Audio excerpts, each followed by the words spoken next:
A paz do Senhor Jesus Cristo, nosso Senhor, né? Aquele que governa a igreja e reina para todo sempre, né? Com essa alegria e com ousadia também, né? Como arautos do nosso Senhor Jesus, servo, né? Do Senhor Jesus, que nós nos colocamos mais uma vez para falar a respeito das maravilhas do nosso Deus.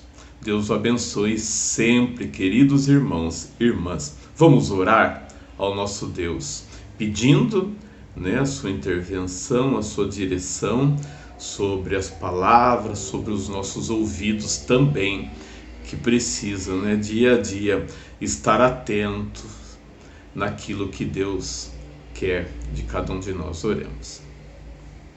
Ó Pai eterno, Tu és grande e poderoso, Senhor, cheio de graça, poder, misericórdia. Nós estamos em Tua presença, Senhor, sabendo que Tu és grande, Senhor. Tu és o dono de tudo. E o Senhor quer, ó Deus, que cada pessoa sinta a necessidade e também saiba a grandiosidade da Tua graça, do poder, aquilo que o Senhor tem dado de maneira tão gratuita, e as pessoas têm rejeitado a Tua oferta, têm rejeitado o Teu presente. Nós pedimos que dia a dia, Senhor, traga, Senhor, a partir de nós, da nossa vida, das nossas atitudes e das nossas palavras, mais pessoas a integrar, Senhor, o Teu reino, que a Tua luz possa brilhar, Senhor, através das nossas vidas, nesse mundo tão difícil que nós vivemos. É no nome de Jesus Cristo que nós oramos. Amém. Vamos à leitura da palavra de Deus, na carta dos Gálatas, na carta aos Gálatas, capítulo 6. Gálatas, capítulo 6, os 18 versículos. Gálatas 6, de 1 a 18. Diz assim, queridos e queridas irmãs: Irmãos, se alguém for surpreendido em alguma falta, vós que sois espirituais, corrigi-o com espírito de brandura, e guarda-te para que não sejas também tentado. Levai as cargas uns dos outros, e assim cumprireis a lei de Cristo. Porque se alguém julga ser alguma coisa, não sendo nada, a si mesmo se engana. Mas prove cada um o seu labor, e então terá motivo de gloriar-se unicamente em si, não em outro, porque cada um levará o seu próprio fardo. Mas aquele que está sendo instruído na palavra, faça, participando de todas as coisas boas, aquele que o instrui. Não vos enganeis, de Deus não se zomba, pois aquilo que o homem semear, isso também ceifará. Porque o que semeia para a sua própria carne, da carne colherá corrupção. Mas o que semeia para o Espírito, do Espírito colherá vida eterna. E não nos cansemos de fazer o bem, porque a seu tempo ceifaremos, se não desfalecermos. Por isso, enquanto tivermos oportunidade, façamos o bem a todos, mas principalmente aos da família da fé. Vede com que grandes letras vos escrevi de meu próprio punho. Todos os que querem ostentar-se na carne, este vos constrange a vos circuncidardes, somente para não serem perseguidos por causa da cruz de Cristo. Pois nem mesmo aqueles que se deixam circuncidar guardam a lei, antes querem que vos circuncideis para se gloriarem na vossa carne.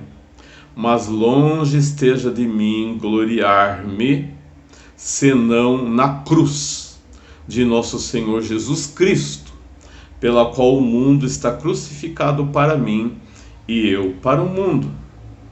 Pois nem a circuncisão é coisa alguma, nem a incircuncisão, mas o ser nova criatura.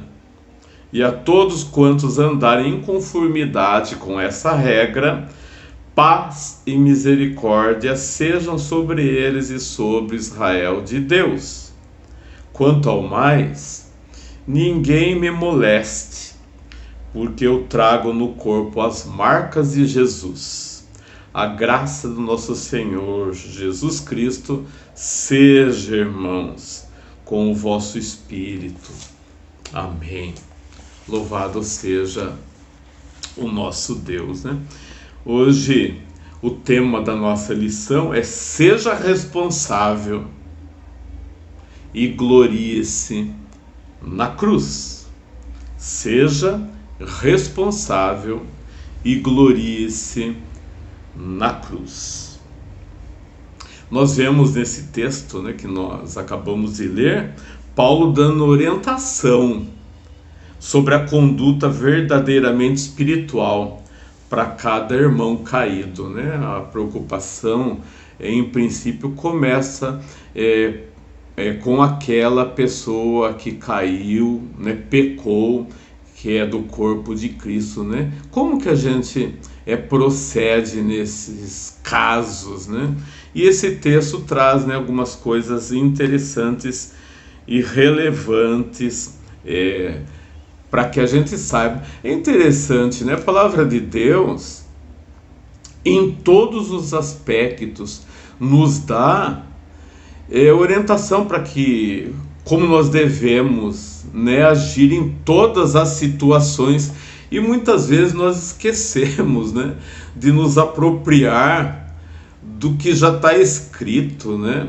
Já foi falado pelo Espírito Santo de Deus e que dá para nós uma direção, mas a gente toma às vezes, né, algumas iniciativas totalmente nossas, que ao invés, né, de ajudar aquele que caiu, aquele que está mais fraco no corpo de Cristo, acabam de afundar, né, aquele que já está naufragando, acaba ali de matar, né, o querido irmão, né, o querida irmã. Nós devemos estar atentos a isso, queridos, né, e uma preocupação muito grande de que maneira a gente deve proceder o nosso procedimento está diante da vontade de Deus ou não, né, se nós estamos fazendo justamente aquilo que Deus espera que nós façamos, ou estamos fazendo totalmente contrário,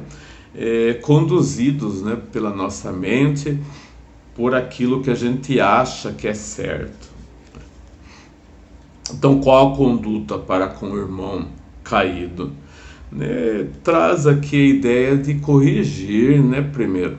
Parece que o ser humano, né, ele não quer corrigir, fala ensinar, né? Olha, filho, você errou aí, né? Mas Deus, ele está pronto para te dar perdão, né? Novamente, mas parece que a ideia já pegou, né? Foi surpreendido numa falta. Nossa, hoje vai ser o dia do apedrejamento, né? Vamos levar o faltoso diante do povo para a gente apedrejar, né? Igual os judeus faziam, né? Antes da graça de Cristo. Pecou, foi surpreendido em pecado, vamos arrebentar. É interessante, né, que Jesus, ele está diante de uma situação parecida com essa que eu falei, né, de apedrejamento. Queriam apedrejar aquela que foi surpreendida em adultério. e existe ali uma pergunta, um questionamento ao mestre, e ele fica lá, né, desenhando na areia e fala: olha, quem não tem pecado, atire a primeira pedra. Então a ideia de Deus, né, que Jesus trouxe ali ao conhecimento é nosso, que devemos a todo instante, queridos, dar a possibilidade para que a pessoa se corrija, se arrependa e se corrija e não volte mais à prática do pecado. Essa deve ser a intenção do verdadeiro cristão, mas parece que as pessoas estão mais preocupadas em contar o delito, né? Ai, como é gostoso contar o delito, né? É de uma pessoa, se for, às vezes nem foi surpreendido, tá? Às vezes ficou sabendo por não sei quem, que falou para outro não sei quem, chegou até o ouvido dela, e daí naquela sede, né, de passar para frente que o irmão lá sabe, aquele irmão lá, ou aquela irmã, então, você não sabe da última, então, você não acredita, ele fez isso, ou ela fez isso, né? Isso daí não tem nada a ver com Cristo não, gente, né? Então nessa caminhada cristã, eu tô amando, né, nessas lições aqui, porque um monte de coisa que a gente vê que a igreja justamente caminha do lado oposto do que as escrituras nos mostram. A gente não tem dó, não tem pena de ninguém. E parece que nunca passa na cabeça do ser humano que um dia ele pode cair também e com o mesmo peso que ele julgou, ele será julgado também. Parece que não passa isso, né, na mente do ser humano. Eu sempre tive, queridos, muito cuidado. Aliás, eu tive medo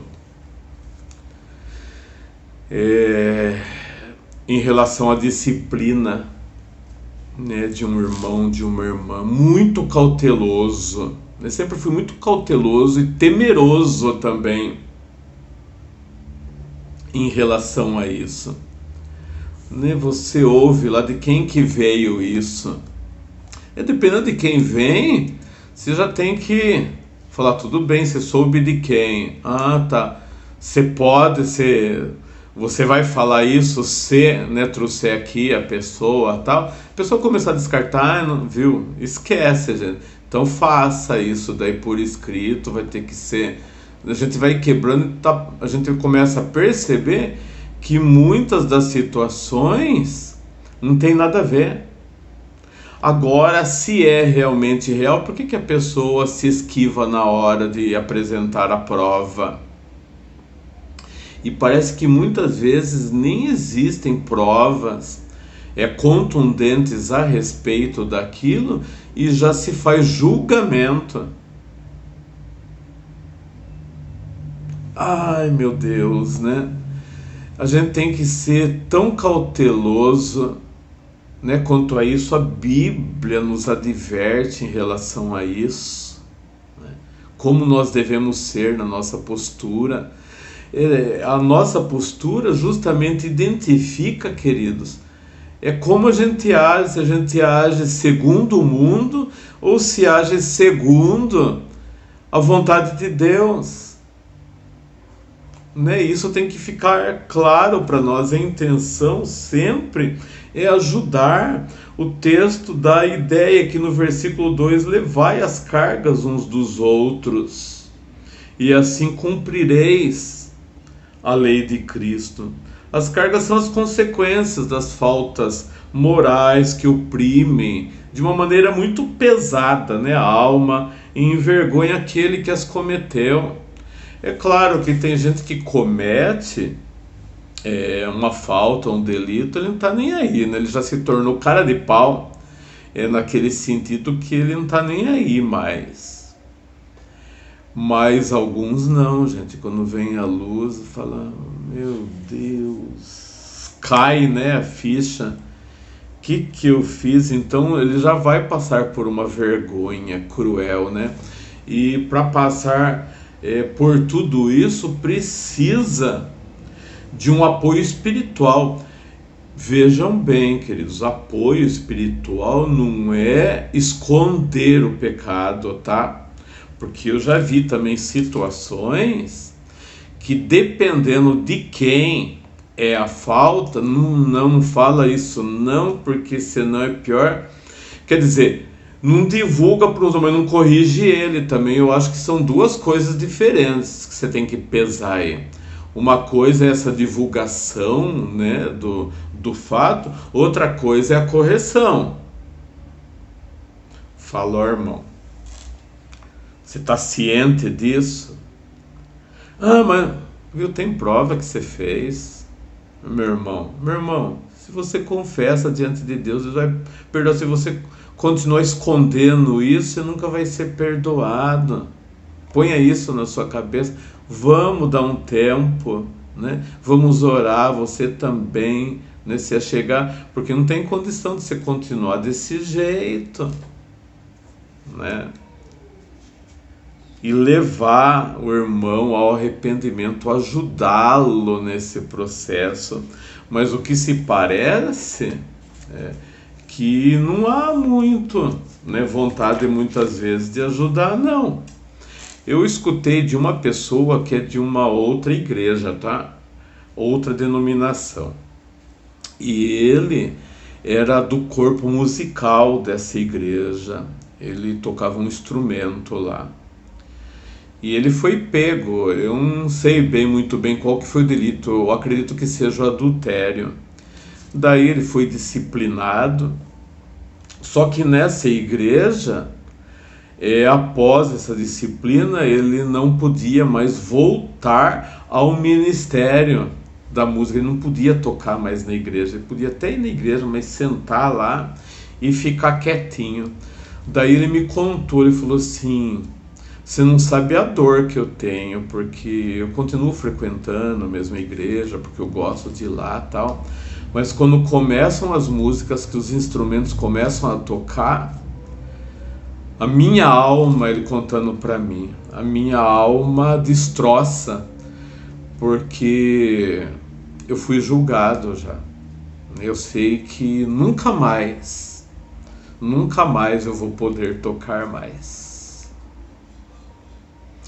Então eu, de certa forma, eu senti, né, a dor que passou, ou que passa, né, porque ele continua sendo fiel a Deus, né, se arrependeu. Mas por que a igreja fez isso, queridos?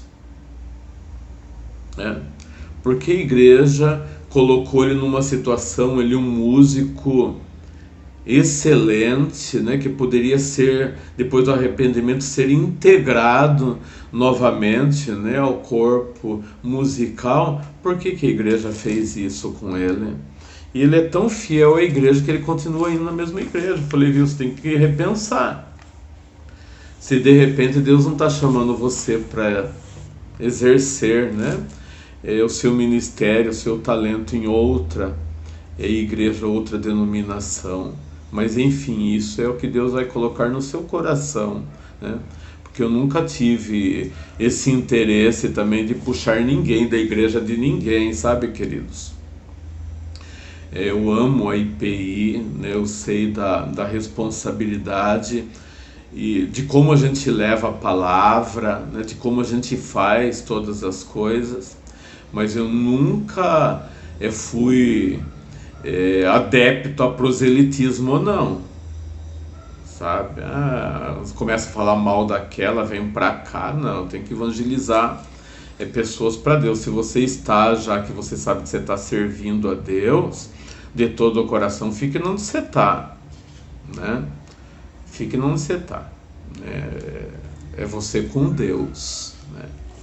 Quiser fazer uma visita, de repente conhecer minha igreja, fique à vontade, né? Mas sinta o que Deus coloca no seu coração, né? Eu acho que tem que ser assim.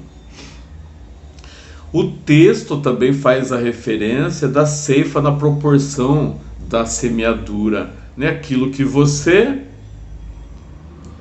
planta, né? Você vai ceifar. E uma coisa interessante, olha só, ele usa, né, essa ideia da sementeira e da colheita para ilustrar justamente o dever do crente em apoiar materialmente o seu líder espiritual. Ele dá aqui, né, a ideia é que o líder espiritual ele tem que ser sustentado. Agora vamos lá, o princípio estabelecido. Todos os crentes devem cumprir os deveres financeiros para com a igreja. Aqui a gente vai entrar numa linha complicada, queridos. A nossa contribuição é um bom termômetro do amor que temos para com a obra de Deus. Eu não sei, pessoas que já frequentam um certo tempo a igreja, que quer entender, queridos, que quer entender que dizimar e contribuir é uma coisa lá do Antigo Testamento, né? Agora não tem mais líder espiritual, não existe mais igreja que não precisa ser sustentada, né? Porque se você entende que a contribuição, o dízimo é uma coisa lá do Antigo Testamento, como que a gente mantém uma igreja e os seus líderes? Me explique, né? Qual a mágica que se faz sem a contribuição? Só que é interessante também o dó, né? o apego ao dinheiro, que a pessoa acha que aquilo vai faltar, né?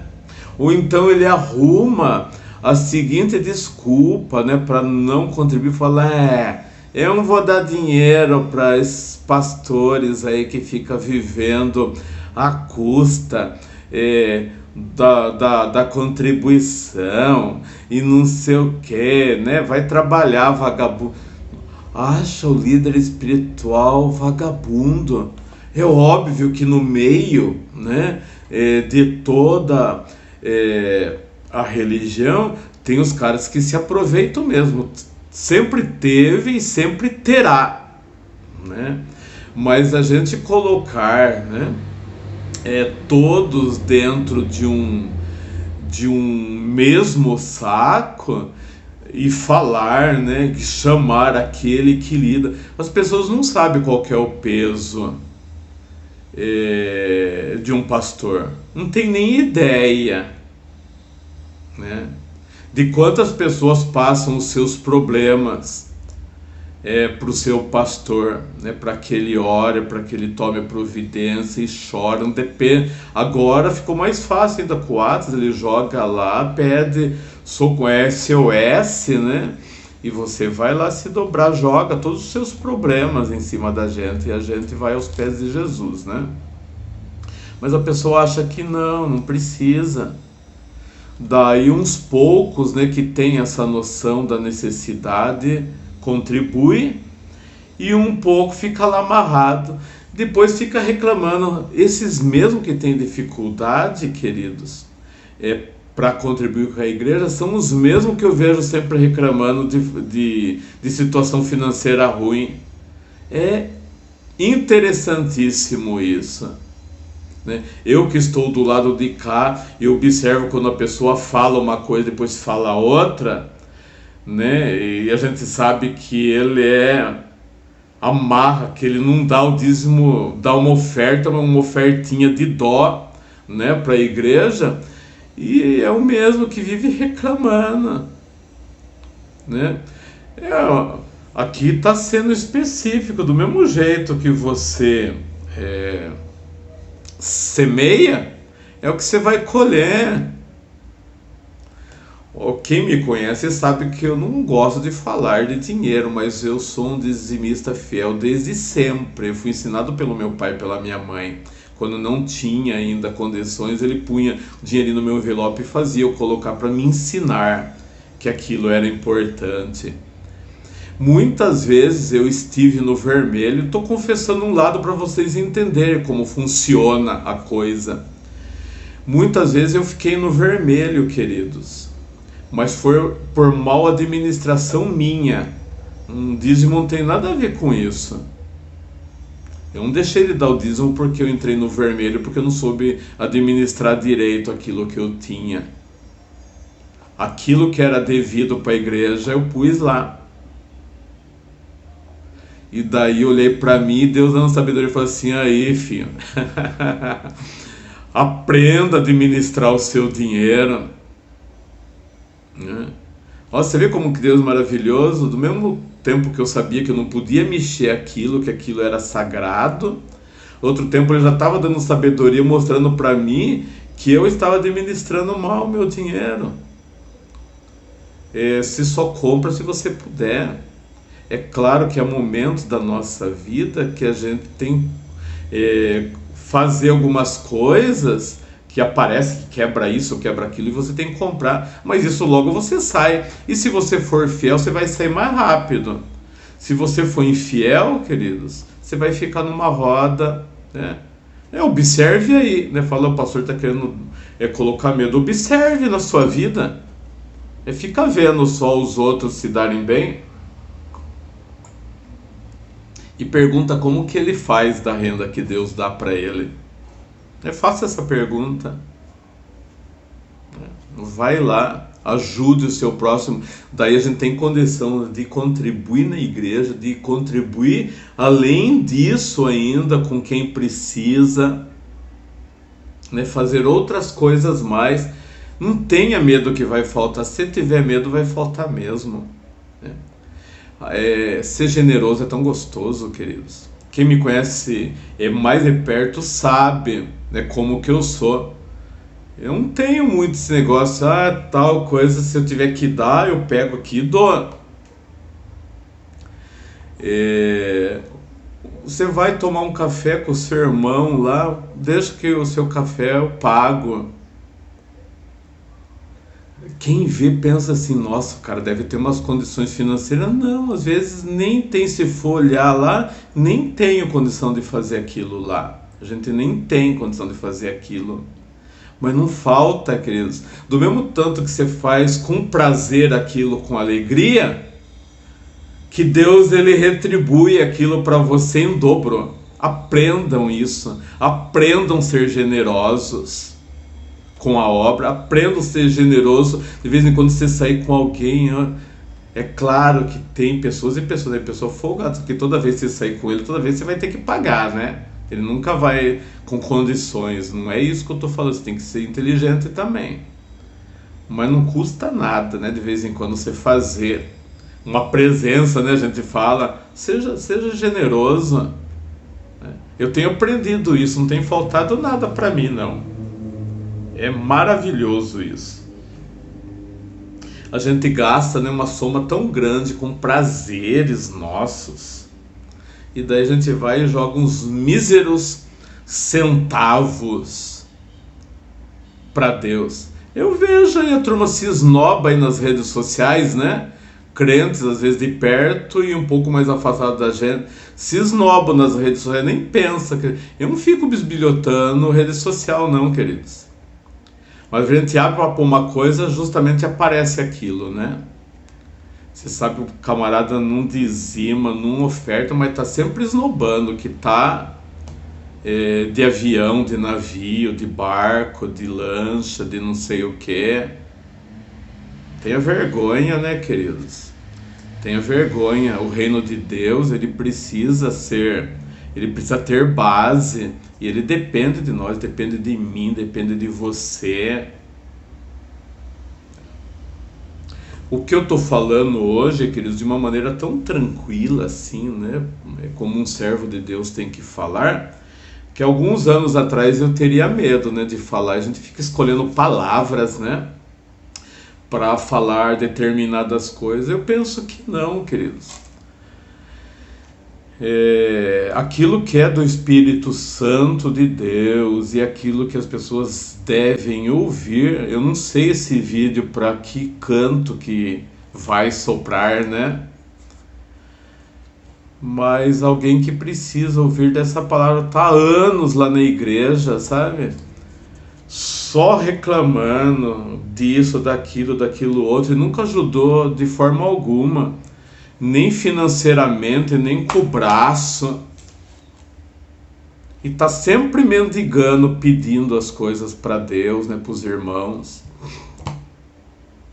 Não sabe fazer nada na igreja.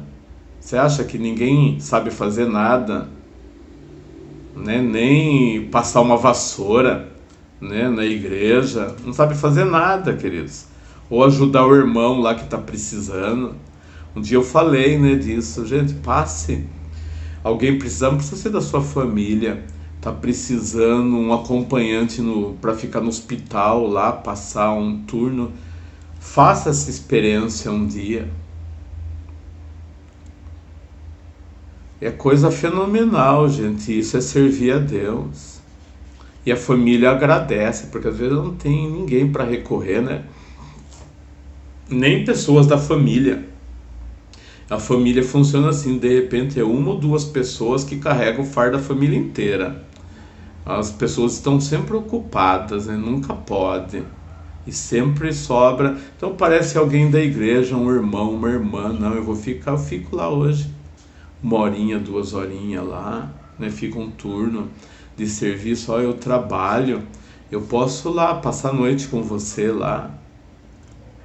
Você vai ver o que você vai sentir. Experiência, queridos. A glória na cruz de Cristo. Aí a gente tem que se gloriar nele. Final da carta encontra-se o contraste em gloriar-se na carne e gloriar-se na cruz.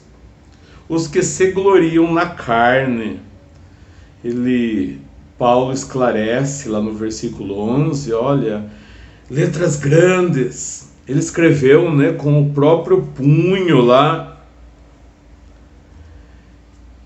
As pessoas dizem, os comentaristas, né, que talvez fosse do problema de visão dele. Ele não ditou essa carta, ele fez questão de escrever com o seu próprio punho. Isso retrata, queridos, a grande preocupação, o grande amor que ele tinha por aquela igreja. E ele faz aqui, né, uma referência aos judaizantes como aqueles que querem sempre se ostentar na carne, né? Condenou o constrangimento que causavam aos Gálatas com insistência para que fossem circuncidados, com vista a não serem perseguidos por causa da cruz de Cristo. Depois apontou para a incoerência desses legalistas, pois nem eles mesmos guardavam a lei e apenas queriam granjear convertidos para se gloriarem disso. Isso é bem, queridos, o que as pessoas legalistas e religiosas fazem a todo tempo. Gloriar-se na carne, ostentar-se na carne, né? Falar de quantas coisas você fez. Fala das marcas, né? Interessante que ele fala aqui, né, de gloriar na cruz. Ele fala que ao contrário do que os legalistas estavam fazendo, né, da marca lá da circuncisão, ele tinha outro tipo de marca. As marcas, né, lá, ó, cicatriz do chicote por ter feito as coisas. Ele falou, opa, aí eu me glorio. Eu me glorio por estar trabalhando, por ter sido açoitado. Eu tenho as marcas de Jesus Cristo em minha vida.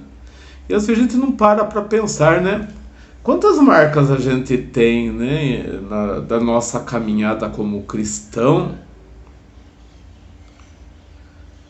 Né? Às vezes a gente quer Gloriar na carne, de repente, queridos, é toda aquela exposição de quantidades de troféus e diplomas que nós temos. É errado você fazer pós-mestrado, doutorado, pós-doutorado? Não, claro que não. Mas se gloriar nisso...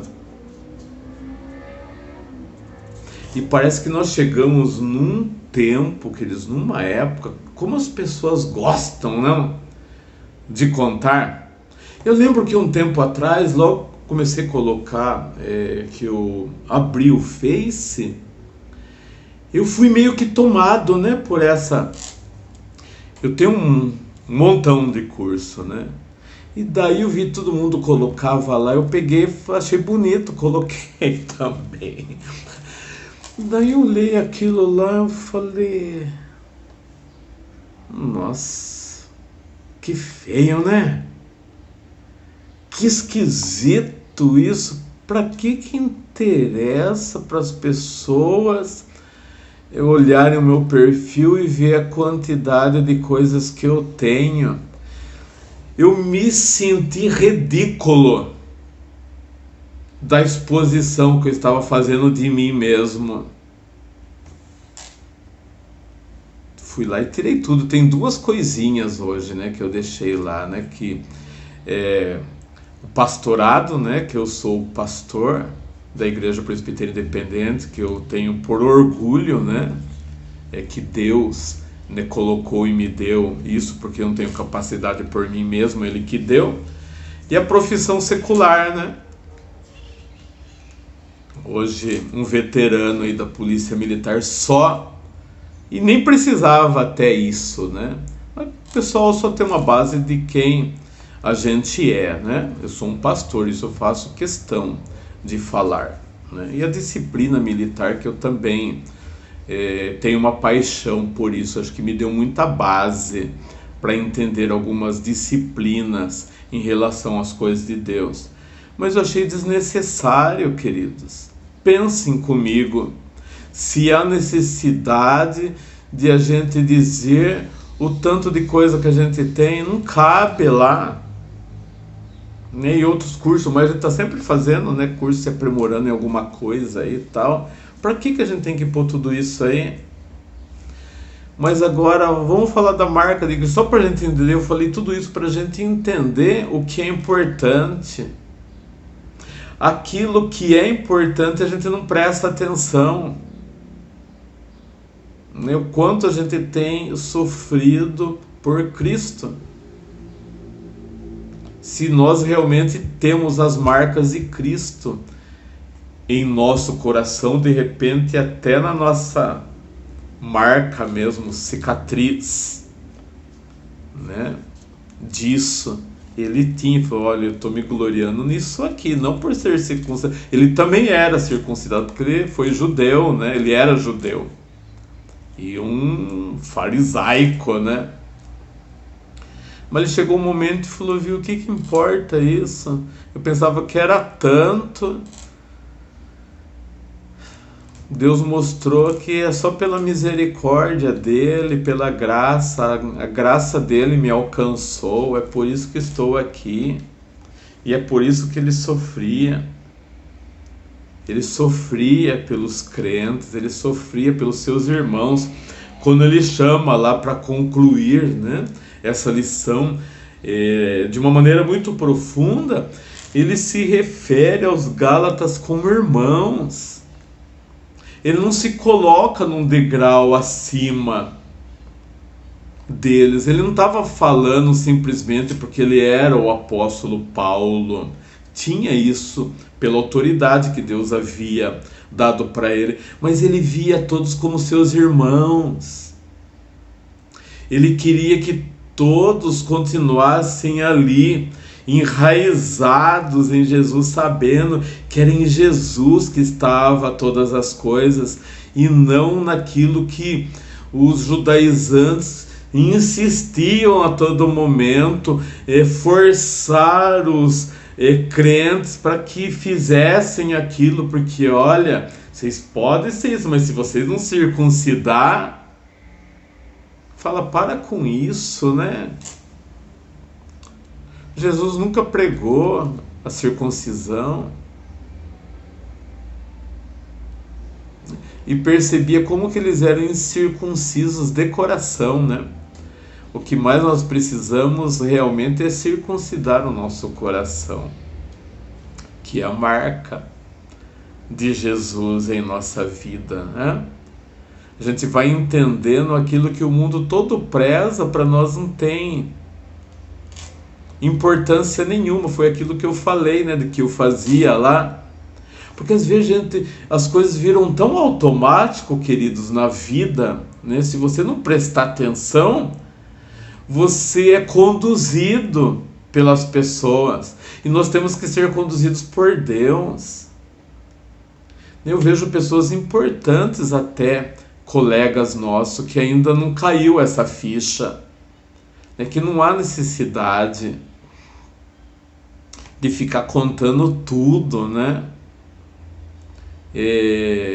Se expondo a todo momento, né? Falando disso, daquilo, do outro, para que todo mundo saiba daquilo que ele está fazendo. Não precisa disso não. Porque o que vai ficar quando a gente se encontrar com Deus, né? No dia que a gente se encontrar, é aquilo que Deus achou que era importante, não é o que as pessoas acham que é importante. Não precisa ninguém achar que o pastor é Ageu, Josué, é o cara. Eu não sou. Eu não sou. Enquanto Deus estiver dando voz para mim, saúde, para que eu fale dele, é o que importa, queridos. É assim que tem que ser para cada um de nós. Igreja atuante, liderança de igreja, acordemos. Enquanto isso, os irmãos que estão, né, diferentemente de Paulo, os crentes que estão ao nosso redor estão tudo fraco, desmaiando, né, de falta de vitamina, né, em seu coração, apáticos, né? Paulo se preocupava, né, com a heresia que estava entrando na igreja, se eles estavam caminhando para outro rumo, se estavam alicerçados no que ele havia ensinado. E às vezes, quando a gente se preocupa muito em querer gloriar-se na carne, a gente esquece do que é importante, das pessoas que estão. Não é importante o que as pessoas acham da gente, queridos. Porque de certa forma as pessoas vão reconhecer quando você for falar, vão reconhecer se existe coerência no que a gente está falando ou não, né? Se você é mais de perto, né, daquela pessoa, você vai saber se é coerente o que ele está falando ou não. Não precisa fazer tipo, né? Não precisamos. Por isso que o tema da lição: seja responsável. Glorie-se na cruz de Cristo. É essa que é a nossa glória. Não é as coisas daqui, não. Não precisamos ser carregados por ninguém, não, queridos. Isso não vai ficar nada. E se a gente achar, quando a gente morrer, meia dúzia para carregar o nosso caixão, tá bom demais, né? Porque o mais importante é o que nós vamos encontrar, né, diante do nosso Senhor e Salvador, né? A quem nós devemos honrar e dar toda a honra e toda a glória. A glória não é nossa, não. Ah, como eu sonho, né, de igreja. Eu tenho falado isso, eu sonho com isso. A igreja se dobrando perante Jesus, o Senhor da igreja, para que a gente tenha um renovo, caia as escamas dos olhos. Chega de artifícios, queridos. Chega de artifícios. Está na hora de a gente dar o sangue. Está na hora de a gente dar o sangue, de mostrar realmente de que lado nós estamos. Se é o lado de Jesus, porque eu cheguei numa época da minha vida, queridos, que sinceramente aquilo que eu julgava tão importante na minha vida, hoje eu sei que eu estarei aqui vivo até o momento de cumprir aquilo que é para eu fazer aqui. Não adianta eu ter muito amor à minha vida. Eu tenho que ter amor pelas vidas, né, das pessoas, né, para onde ela vai e pelo que a gente acredita. A gente acredita ou não no reino de Jesus, que Jesus realmente é Deus, que Ele veio em carne, que Ele ressuscitou, que Ele é o Senhor da igreja. As pessoas precisam ser tiradas do lamaçal do pecado. Acreditamos ou não nisso? Se nós acreditamos, às vezes a gente vê, né, que os religiosos aí não acreditam nisso mais.